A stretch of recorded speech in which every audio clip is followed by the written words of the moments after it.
Notre Seigneur est ressuscité d'entre les morts.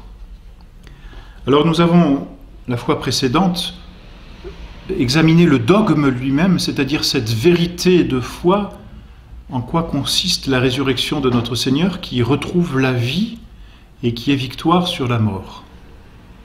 Cette résurrection de notre Seigneur est attestée par les évangiles et il est très intéressant de se pencher un peu sur le récit même de la résurrection. C'est un mystère et le mystère est quelque chose qui nous est caché. Donc notre intelligence ne peut pas comprendre le mystère à proprement dit et là le mystère c'est d'essayer de saisir que notre Seigneur, mort, reste Dieu et par son propre pouvoir se redonne la vie. Il a ce pouvoir de réunifier ce qui était séparé. Pour nous, c'est impossible, n'est-ce pas? Personne n'est capable, par lui-même, en son propre pouvoir, de ressusciter. Si c'était le cas, cela veut dire que nous aurions tout pouvoir sur la vie. Et donc, si nous avions tout pouvoir sur la vie, nous ne pourrions pas mourir. Et nous n'avons pas ce pouvoir. On dira, bah oui, mais notre Seigneur est mort, alors il avait tout pouvoir sur la vie? Mais oui, la preuve, c'est qu'il dit, ce n'est pas eux qui me prennent la vie, c'est moi qui la donne. C'est la preuve qu'il a tout pouvoir sur la vie. Et pour montrer que c'est lui qui l'a donné de son propre mouvement, il se la redonne. Voilà. Notre Seigneur donc prouve qu'il est Dieu. Et c'est là le mystère de la résurrection par lequel il se redonne la vie. Et maintenant, ce mystère, notre Seigneur va le manifester à ses apôtres. Parce que c'est quelque chose qui nous dépasse. Autant on voit quelqu'un dans l'Ancien Testament, le prophète vient ressusciter un enfant. Bon, c'est déjà un miracle, mais le prophète le fait au nom de Dieu, et c'est Dieu qui agit. Et donc, même si c'est un grand miracle, c'est Dieu lui-même qui fait cette résurrection, par l'intermédiaire d'un instrument, par le prophète. Or là, il n'y a pas d'instrument. Notre Seigneur le fait par lui-même, et c'est ça le mystère de la résurrection. Et c'est ça la preuve que notre Seigneur est Dieu. Le prophète qui a ressuscité cet enfant dans l'Ancien Testament n'est pas capable de se ressusciter lui-même, parce qu'il n'a pas tout pouvoir sur la vie.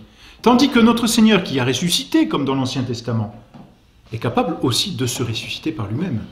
Maintenant qu'il est ressuscité, notre Seigneur va donc se manifester à ses disciples, à ses apôtres. Et les évangiles, les 4 évangiles, témoignent de cette résurrection. Et ces témoignages sont importants parce que, nous l'avons dit la dernière fois, la résurrection fonde toute notre foi.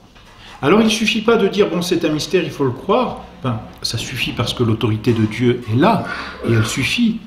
Mais notre Dieu a voulu que cette vérité fût consignée dans les évangiles. Et donc on a les récits des 4 évangélistes, Saint Matthieu, Saint Marc, Saint Luc et Saint Jean, donc, qui nous sont consignés, par lesquels il nous est manifesté que notre Seigneur est ressuscité. Et ces récits sont admirables parce que ce ne sont pas simplement des phrases, bon, il est ressuscité d'entre les morts. Ils sont admirables parce que tout vient prouver, si l'on peut dire, que la résurrection de notre Seigneur n'est pas une histoire qu'on essaye de nous faire croire comme ça. Que se passe-t-il? On est au matin de la résurrection. Quand notre Seigneur est ressuscité, on n'en sait rien. Il y a eu un tremblement de terre, c'est certain, et les évangélistes le disent. Mais notre Seigneur est probablement ressuscité un peu avant, dans le silence, au début du 3e jour, parce qu'il est resté 3 jours dans le tombeau. 3 jours, alors nous pensons 3 jours, c'est-à-dire 3 fois 24 heures, et nous disons, mince, comment cela est-il possible? 72 heures dans le tombeau, on a beau compter, ça ne marche pas. Non, 3 jours, on employait le mot de jour pour ou le jour entier, ou simplement une partie du jour. Alors notre Seigneur est resté au tombeau, le vendredi soir, donc première partie du jour, mais ça compte pour un jour. Notre Seigneur est resté au tombeau le 2e jour entièrement, le samedi, et puis il est resté un peu au tombeau aussi le dimanche, en partie, et ça compte pour un jour. Du reste, on dit, à juste titre dans le credo, et notre Seigneur le dit, le 3e jour est ressuscité des morts. Bon. Alors, notre Seigneur avait annoncé sa résurrection. « Détruisez ce temple, disait-il en se montrant lui-même, et je le rebâtirai en 3 jours. » C'est-à-dire, dans le 3e jour, il sera rebâti. Il avait pris la figure de Jonas dans l'Ancien Testament, qui était resté 3 jours et 3 nuits dans le ventre de la baleine. Et puis notre Seigneur, donc au dimanche de Pâques, au petit matin, à l'aube, ressuscite. Il y a eu un tremblement de terre, c'est attesté par l'Évangile, et ce tremblement de terre a vu en même temps que lui cette pierre du tombeau qui couvrait le tombeau être roulée. Les gardes, parce qu'il y avait des gardes, c'est pas Ponce Pilate lui-même qui avait fait mettre ces gardes, ce sont les grands prêtres qui avaient peur d'une supercherie, qui voulaient en terminer avec cette histoire, manifester que notre Seigneur c'était faux et retrouver la paix qu'ils n'ont jamais retrouvée. Alors ils avaient mis leurs sentinelles, des gardes qui se reliaient toutes les 3 ou 4 heures, je crois 3 ou 4 gardes qui se reliaient toutes les 4 heures, donc il y avait cette sentinelle qui gardait le tombeau, et voilà que les soldats voient cette pierre écartée et les anges tout resplendissants, ils sont effrayés. Absolument effrayés. Alors que font-ils? Ils s'en vont et ils vont voir les princes des prêtres. Bon. Et pendant ce temps, que se passe-t-il? Eh bien, les saintes femmes, on est à l'aube du dimanche. Le sabbat est terminé. Donc, elles avaient acheté de façon, comment dire, très prudente, les aromates, tous les parfums qui étaient en usage pour l'ensevelissement du corps. Et donc avec une grande piété pour notre Seigneur Jésus-Christ, contrairement, je dirais, aux apôtres qui, eux, restaient dans le cénacle enfermés et craintifs, les femmes, au petit matin, se dirigent vers le tombeau avec leurs aromates pour embaumer le corps de notre Seigneur Jésus-Christ par respect. Et c'est très beau, ce geste d'amour. Et alors, leur amour est si grand qu'il vainc les obstacles, si l'on peut dire, par avance, parce qu'elles ne pensent pas qu'il leur faudrait un homme pour rouler la pierre. Et c'est en chemin, nous disent les évangélistes, c'est assez drôle tout de même. En chemin, elles se demandent, mais qui va nous rouler la pierre? Bon. Et cette simplicité manifeste aussi cette foi qu'elles ont en notre Seigneur. Bon, ben pas besoin finalement. Elles arrivent au tombeau et la pierre est déjà roulée. Alors là, c'est assez délicat, les récits des évangélistes, entre d'une part les synoptiques, Saint Matthieu, Saint Marc et Saint Luc, et d'autre part Saint Jean, sont difficiles à concilier. Que s'est-il passé? Elles arrivent au tombeau, c'est sûr, le tombeau est vide, c'est certain aussi. Les anges leur apparaissent et leur disent « il est ressuscité ». Bon. Ensuite, il est difficile de mettre une chronologie à cet épisode. Elles reviennent. Alors, Sainte Marie-Madeleine, on peut penser ainsi, Sainte Marie-Madeleine est la première, elle retourne, elle va voir Saint-Pierre, Saint-Jean, et elle leur dit, notre Seigneur n'est plus dans le tombeau, il n'est plus là. Alors Saint-Pierre, Saint-Jean viennent, courent, et Saint-Pierre court plus lentement que Saint-Jean. Saint-Jean arrive le premier au tombeau, il le raconte lui-même, il passe la tête mais n'entre pas, et puis Saint-Pierre arrive, il entre le premier, il entre dans le tombeau, Saint-Jean le suit, notre Seigneur n'est plus là, et en plus, c'est assez mystérieux, mais les bandeaux, les linges sont pliés. Donc c'est pas le travail d'un malfaiteur. Un malfaiteur ou un voleur ne prend pas le temps de « allez, on va tout plier correctement ». Non, si c'est un malfaiteur, il part à toute vitesse avant de se faire prendre. Ici, tout est plié, tout est en ordre. C'est une œuvre d'ordre. C'est une belle œuvre, finalement. Bon, alors du coup, les apôtres croient, les deux apôtres croient bien, Sainte Marie-Madeleine, il a été enlevé. Et ils retournent. Pendant ce temps, les femmes vont repartir aussi prévenir les apôtres, les autres apôtres, et leur dire « il est ressuscité ». Et Sainte Marie-Madeleine, elle, reste au tombeau. Alors c'est là, avec cet éparpillement, qu'il est difficile de s'y retrouver. Saint-Pierre, Saint-Jean sont allés au tombeau, ils l'ont trouvé vide. Sainte Marie-Madeleine est probablement revenue, elle va rester. Et les saintes femmes vont repartir chez elles. Et en repartant, elles vont passer voir les apôtres et leur dire « il est ressuscité ». Donc elles vont frapper au cénacle, les apôtres vont ouvrir la petite lucarne, qu'est-ce qui se passe? Ils ont enlevé le maître, il est plus loin, il est ressuscité. Les anges nous l'ont dit d'ailleurs, puisque les anges leur ont dit « il est ressuscité d'entre les morts », allez prévenir les apôtres. Ils ont pris les femmes pour des folles, en tout cas ils ont pris leur discours pour de la folie. Et les apôtres n'ont pas voulu donner crédit au discours des femmes. Pourtant, ces mêmes femmes, si l'on en croit l'Évangile bien sûr, de retour en chemin, ont eu l'apparition de notre Seigneur.